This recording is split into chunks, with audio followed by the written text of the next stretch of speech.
everyone, I'm Colleen with Awaken Catholic, and this is Awaken the Saint. While the stories of the saints are often inspiring, it doesn't hurt to remind ourselves that not every single person has to make a vow of celibacy or be martyred before the age of 30 in order to live a good and holy life. Frances of Rome, who we're talking about today, was a woman celebrated as both a saint and a dedicated wife and mother. Frances was born in Rome in 1384.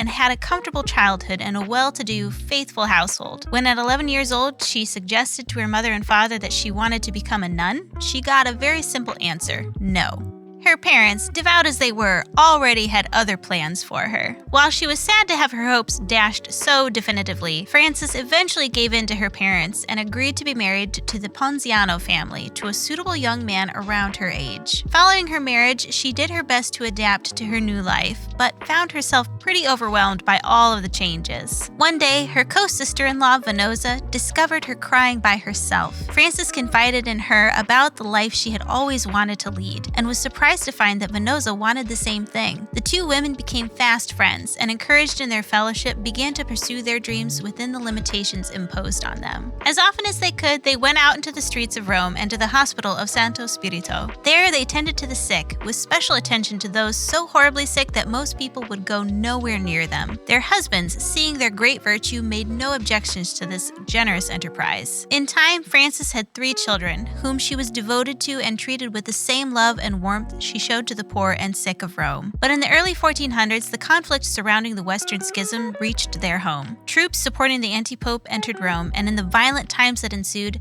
much was lost. Fields and goods were burned, the Ponziano family's home was reduced to ruins, and widespread illness claimed 2 of Frances's children. Even without the support of her husband, who had been forced to flee the country, Frances did not give up her efforts to help those in need. Working out of the ruined Ponziano house, she continued tending to the sick. During this time, she received a miraculous gift of healing and was visited by a vision of her departed son, who told her that an angel had been appointed to watch over her until her death. In time, the danger of the schism passed, and Frances's husband was able to return to her. At this point, Frances was famed for her gifts and virtues and requested to aid causes all over Rome.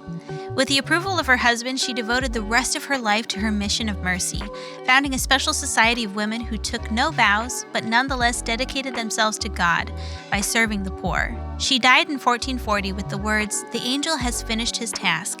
He beckons me to follow him." For St. Frances, even the life she never wanted ended up being a life of great virtue. She shows us that the path of a wife and mother is no less meaningful than the path of a saint, nor are they mutually exclusive.